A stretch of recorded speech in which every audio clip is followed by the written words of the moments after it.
ಆಗ್ನೋನ್ ಇರ್ದ ಅದು ಯಾರಲ್ಲಿ ಮಾತು.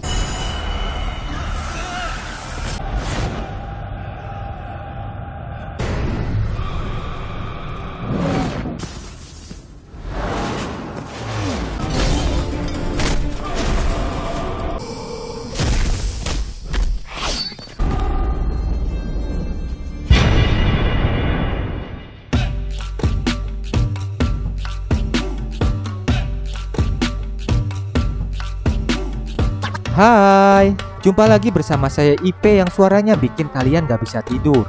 Kali ini IP mau nyeritain alur film yang berjudul Cakra. Film ini rilis di tahun 2021 dengan skor IDMB 7,0. Film ini dibintangi oleh Vishal, Regina Cassandra, dan Srada Srinath. Oke, tanpa berlama-lama lagi, kita langsung ke intro.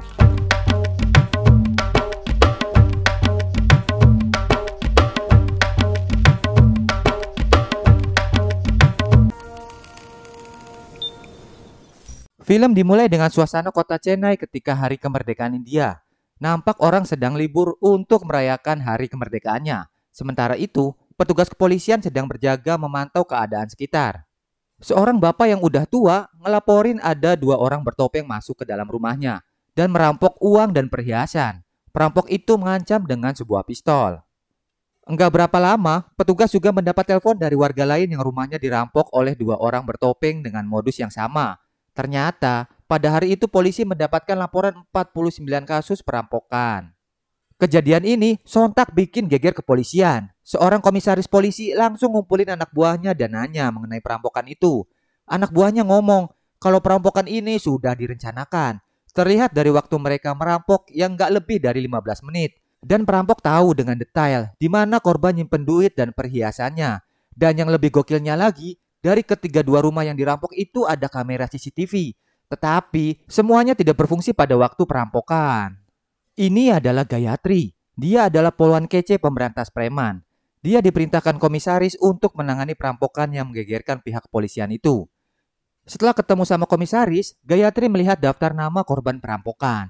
Terus dia ingat sama nenek gebetannya. Dia coba nelpon, tapi sayang nggak diangkat-angkat.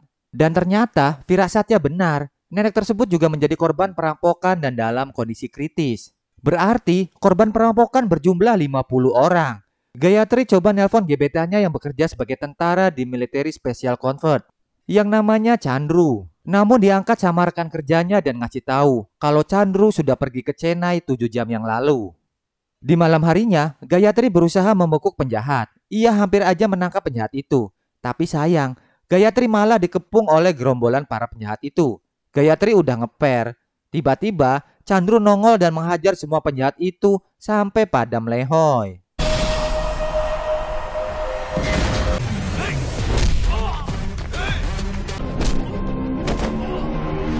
Chandru dan Gayatri dulu pernah menjalin kisah kikuk-kikuk. Suatu hari, paman Gayatri bertemu dengan Chandru dan neneknya. Chandru minta restu menikahi Gayatri kepada pamannya. Pamannya nanya ke Chandru, apakah dia mempunyai simpanan uang setelah menikah? Chandru ngejelasin kalau dia akan menjaga Gayatri dengan baik. Dan dia adalah dari keluarga terhormat. Keluarganya telah mengorbankan nyawa untuk negara selama 3 generasi. Atas jasanya terhadap negeri, ayahnya dianugerahi medali Pingat Asoka Cakra. Yaitu penghargaan untuk keberanian tertinggi dalam ketentaraan India. Dan itu lebih bernilai dari apapun. Paman Gayatri ngomong, kalau hanya medali, itu mah cuma simbol doang, nggak ada nilainya. Paman Gayatri malah ngejek Chandru mengenai medali ayahnya. Ngedengar itu, Chandru langsung tersungging. Dia langsung ngegaplok paman Gayatri. Gayatri langsung kaget ngelihat kelakuan Chandru. Gayatri tahu kalau pamannya salah. Tapi Gayatri mau Chandru minta maaf kepada pamannya. Namun, Chandru yang udah tersinggung nggak mau. Gayatri langsung ngomong ke Chandru kalau selama Chandru nggak minta maaf ke pamannya, ia nggak mau ketemu dan nggak mau menginjakan kaki di rumahnya Chandru. Chandru juga nggak mau kalah. Ia juga ngomong, selama pamannya nggak mau mengakui kesalahannya, maka sampai kapanpun dia nggak mau nikahin Gayatri. Dan akhirnya, Gayatri dan pamannya pun pulang. Chandru dan Gayatri lalu nemuin neneknya yang ada di rumah sakit. Gayatri nanya, gimana dia tahu kalau neneknya jadi korban perampokan. Chandru ngasih tahu kalau setiap hari kemerdekaan, dia pasti nelpon neneknya. Tapi kemarin dia telepon neneknya berkali-kali tapi tidak diangkat. Firasatnya mengatakan kalau terjadi sesuatu yang buruk sama nenek. Karena itulah Chandru langsung OTW ke Chennai. Besok harinya, polisi menangkapi beberapa orang yang dicurigai mempunyai informasi mengenai perampokan itu. Mulai dari tukang galon, tukang listrik, sampai tukang-tukang yang lainnya. Polisi mengumpulkan mereka jadi satu dan mencari informasi mengenai perampokan itu. Chandru dan Gayatri menemui orang-orang yang sudah ditangkap. Namun, tetap aja polisi nggak dapat informasi yang akurat. Setelah nemuin orang-orang itu, mereka lalu keluar dari kantor polisi. Chandru dan Gayatri masih mikirin cara untuk ngedapetin petunjuk. Chandru ngomong, bagaimana bisa perampok tahu di mana korban meletakkan uang dan hartanya? Berarti perampok tersebut pernah masuk ke dalam rumah korban. Chandru dan tim dari kepolisian membuat daftar orang-orang yang mungkin bisa masuk ke dalam rumah korban. Mulai dari tukang galon, pengantar koran, dan tukang-tukang yang lainnya. Namun, dari semua itu kecil kemungkinan mereka terlibat. Seorang polisi tiba-tiba masuk dan ngasih tahu Gayatri kalau air di kantor sedang mati. Dia udah manggil tukang ledeng untuk memperbaikinya. Tapi si tukang ledeng itu nggak datang-datang. Ternyata masyarakat di situ udah biasa pakai aplikasi Dial for Help buat manggil tukang ledeng, tukang AC, tukang listrik, tidak termasuk tukang ngibul. Dari situ Chandru dapat wangsit. Bisa jadi salah satu perampok tersebut bekerja melalui aplikasi itu. Chandru bareng Gayatri langsung embem ke kantor Dial for Help. Mereka nemuin bos aplikasi itu dan meminta bantuan untuk mengecek apakah nomor telepon korban perampokan sebelumnya menggunakan jasa aplikasinya. Dan benar aja, setelah dicek, semua korban perampokan pernah menggunakan jasa Dial for Help. Tapi, walaupun para korban menggunakan jasa servis yang berbeda, tetap dikerjakan oleh orang yang sama, yaitu Marimutu. Chandru merintahin polisi untuk nangkep Marimutu. Polisi langsung ngegas ke rumah Marimutu. Pas digerebek, polisi dibuat kaget karena ternyata Marimutu sudah almarhum 2 tahun yang lalu. Polisi nelpon Chandru, tapi Chandru udah bisa nebak kalau Marimutu udah meninggal. Chandru terus minta bantuan sama si bos aplikasi buat ketemuan sama orang yang bikin aplikasi itu. Chandru dan Gayatri akhirnya balik lagi ke kantor. Istri Marimutu ditangkap untuk dimintai keterangan. Istrinya ngasih tahu kalau Marimutu sudah meninggal 2 tahun yang lalu. Dia sudah lupa nomor telepon suaminya. Selama hidup, suaminya tidak pernah bekerja di perusahaan. Dia hanya buruh serabutan dan dia sudah meninggal ketika membersihkan speed tank di sebuah hotel. Setelah menceritakan semuanya, istri Marimutu pun diperbolehkan pulang. Chandru masih berpikir apa hubungannya Marimutu dan perampokan itu. Gayatri nyamperin dan ngasih tahu kalau dari daftar yang dikasih ke Dial for Help, ternyata nomor Marimutu sudah digunakan sejak 18 bulan yang lalu dan sudah digunakan sebanyak 413 pelanggan. Gayatri ngomong kalau perampok itu sudah memilih 50 rumah dengan teliti, yaitu warga lansia dan memiliki emas. Tetapi Gayatri masih bingung, kenapa perampok itu nyatut nama orang yang udah nggak ada. Chandru pun ngasih tahu kalau nama Marimutu mungkin ada hubungannya dengan kasus ini. Bisa jadi Dial for Help dijadikan alat untuk mengetahui data konsumen. Besoknya, Chandru dan Gayatri menginterogasi admin dan pembuat software Dial for Help. Gayatri yakin kalau mereka semua itu terlibat. Namun, setelah melakukan pengecekan, mereka ngasih tahu kalau sistemnya udah dihack sama seseorang. Tiba-tiba, Chandru nongol dan ngomong ke Gayatri untuk melepaskan mereka. Sementara itu, komisaris polisi dapat telepon dari seseorang yang gak dikenal. Orang itu ngomong, percuma aja polisi minta bantuan ke Dial for Help dan istri Marimutu. Itu semua gak bakal bisa menangkap dia. Dan ternyata dia ngawasin komisaris lewat CCTV yang ada di kantor polisi. Setelah si orang itu nelpon, polisi bareng Chandru nyari tahu dari suara yang direkam sama komisaris. Chandru merintahin untuk mengambil 4 kata yang sama dari sampel suara tadi. Pas dicocokin, ternyata hasilnya adalah suara editan. Karena manusia mustahil mengucapkan 4 kata dengan tone dan nada yang sama. Dari situ diketahui bahwa penjahat itu bisa mengakses CCTV di ruangan komisaris dengan cara mengirim petugas palsu mengatasnamakan Dial for Help biar bisa masang alat untuk menghack CCTV. Komisaris melakukan konferensi pers dengan media mengenai perampokan yang terjadi pada hari kemerdekaan. Komisaris sengaja pakai headset Bluetooth biar komunikasi sama Chandru.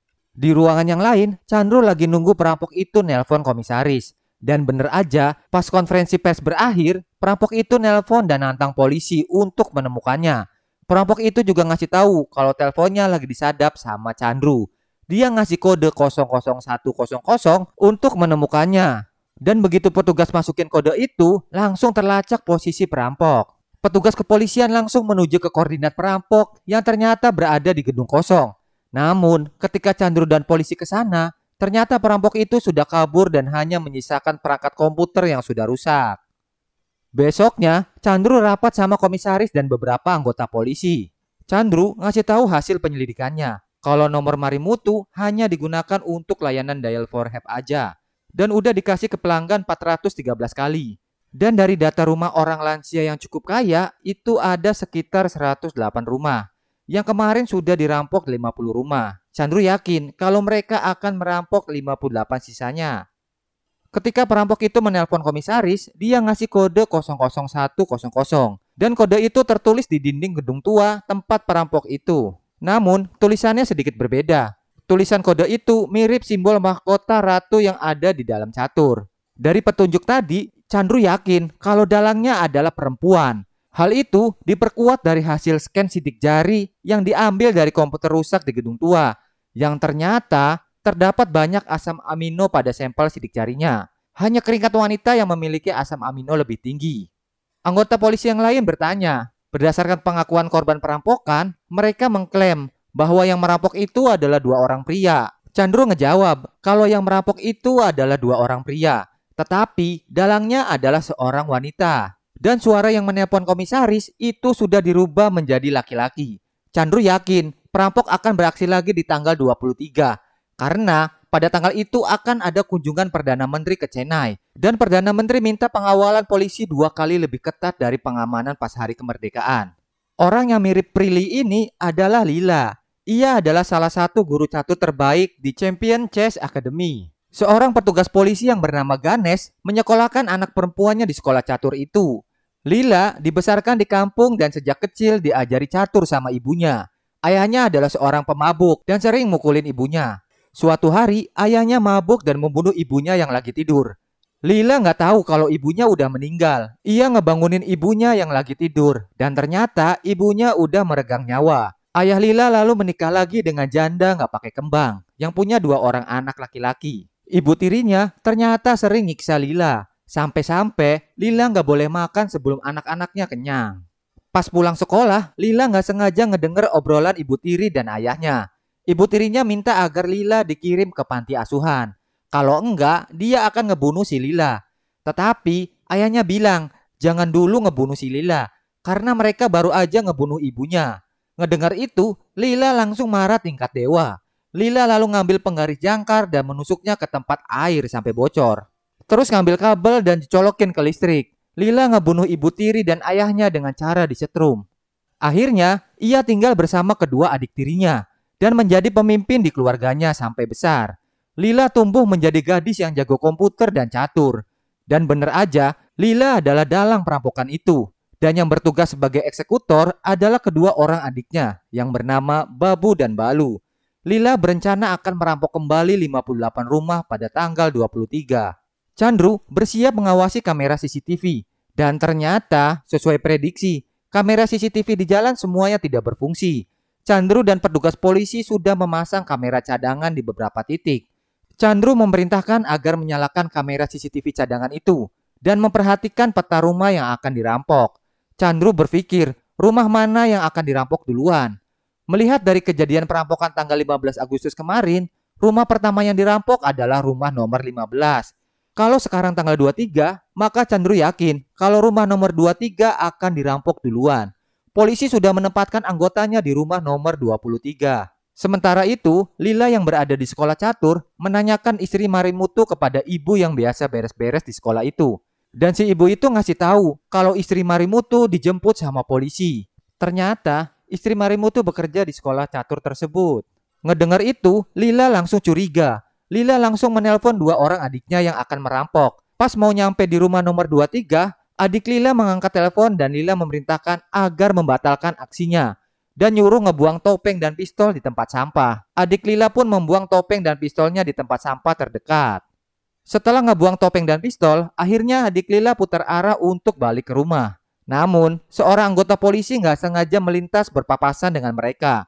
Petugas polisi balik lagi nyamperin adik Lila. Dia curiga sama motor yang dipakai. Polisi tersebut menanyakan sepeda motor yang dipakai mereka. Ternyata, sepeda motor itu adalah kepunyaan ipar komisaris. Petugas polisi langsung melaporkan kejadian itu ke rekannya. Dan akhirnya, mereka pun ditangkap. Di kantor, Chandru bersama anggota polisi memantau situasi rumah nomor 23 yang akan dirampok. Dari kamera CCTV, tidak terlihat adik Lila ditangkap. Tiba-tiba, Gayatri ngasih tahu kalau nenek sudah sadar. Chandru dan Gayatri lalu pergi menuju ke rumah sakit. Ketika sampai di rumah sakit, neneknya langsung nangis melihat Chandru datang. Nenek menceritakan kejadian perampokan yang terjadi. Ketika perampok itu mengambil medali, neneknya memohon agar medali itu dikembalikan. Ia sampai melepaskan anting yang ada di hidungnya. Sampai-sampai hidungnya robek. Nenek sampai memohon di kaki perampok. Namun, ia malah ditendang sama perampok itu sampai kepalanya kebentur di tembok dan pingsan. Nenek mau medali itu kembali lagi bagaimanapun caranya. Chandru ngomong ke neneknya, dalam waktu 48 jam, ia akan mengambil lagi medalinya. Chandru dan Gayatri pergi meninggalkan rumah sakit.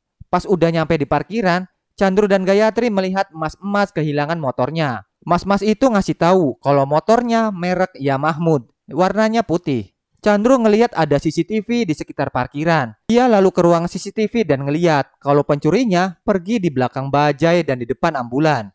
Chandru memanggil petugas ambulan rumah sakit dan memerintahkannya untuk menghubungi petugas ambulan. Ketika petugas ambulan ditanya apakah ada motor warna putih di belakangnya, petugas menjawab tidak ada. Chandru pun memerintahkan petugas untuk menghubungi supir bajai. Dan supir bajai pun ditanya, apakah ada motor putih di belakangnya? Dan supir bajai pun menjawab, tidak ada. Nggak berapa lama, motor yang dicuri ternyata berada di tengah jalan. Lagi urusan sama sekelompok orang. Supir bajai pun akhirnya ngasih tahu ke Chandru. Dan petugas pun meluncur menangkap pencuri motor itu dan membawanya ke rumah sakit. Chandru langsung menghajar para pencuri motor itu. Kemudian petugas polisi ngomong, banyak kasus kejahatan seperti pencurian dan perampokan biasanya menggunakan motor curian. Ngedengar itu, otak Chandru langsung ting-ting. Chandru merintahin ke Gayatri untuk mengumpulkan para penjahat yang ditangkap karena kasus pencurian motor di kantor polisi.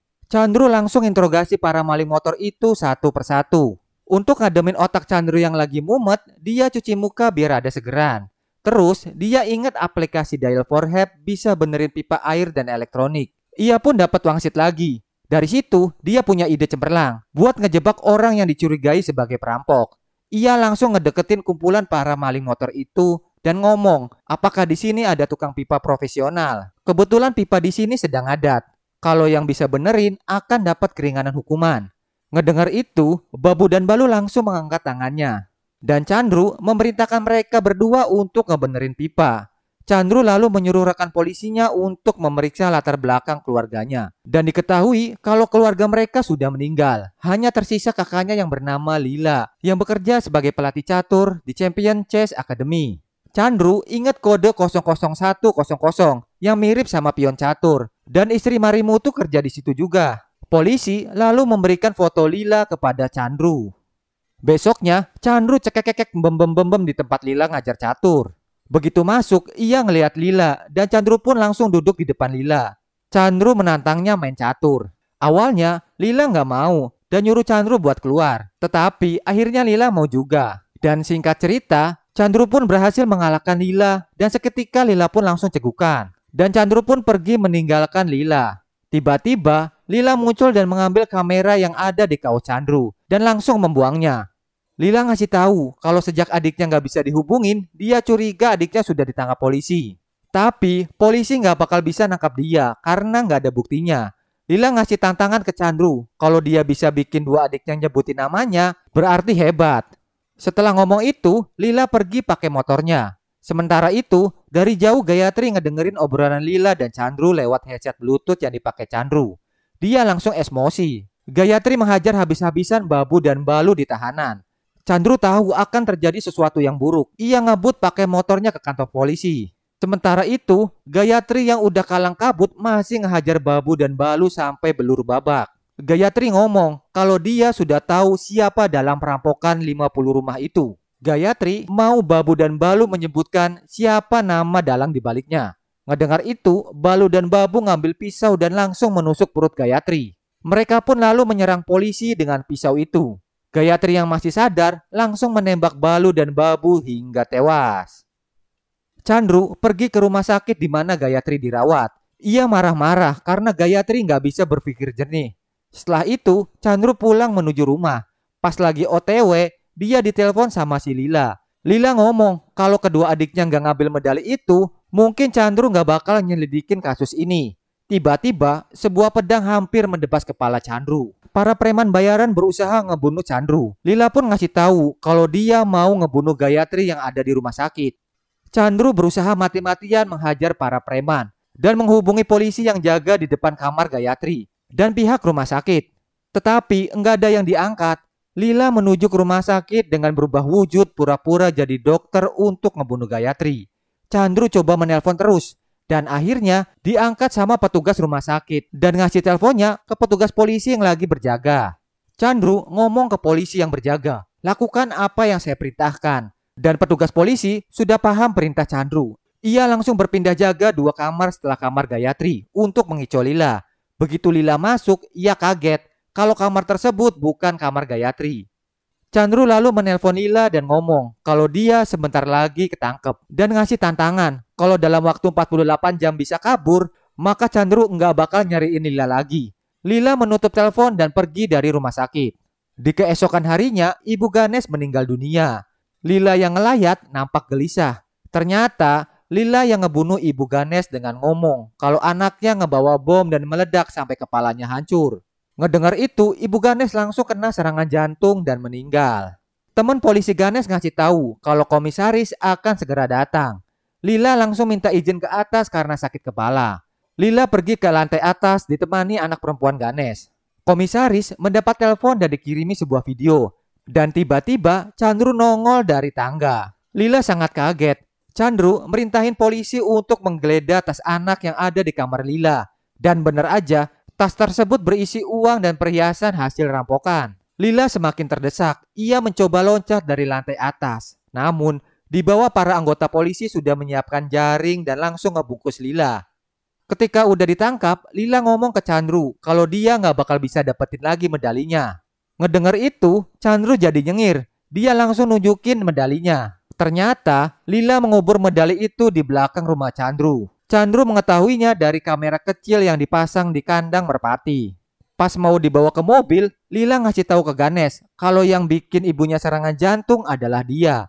Ngedengar itu, kontan. Ganesh langsung marah dan Lila pun akhirnya dimasukkan ke dalam mobil tahanan. Akhirnya, medali ayah Chandru sudah berhasil dikembalikan ke tempat semula. Chandru ngasih tahu ke nenek kalau besok ia akan kembali ke Delhi. Tiba-tiba, listrik di rumah nenek padam. Dan film pun ditutup dengan adegan Lila menelpon Chandru dan ngomong kalau permainan baru saja dimulai, belum berakhir. Selesai juga ceritanya. Terima kasih yang udah nonton video ini. Dan jangan baper ya, ini cuma buat hiburan doang kok. Mohon maaf kalau ada salah-salah kata. Dukung channel ini dengan komentar yang positif ya. Sampai jumpa di alur film berikutnya. Dadah.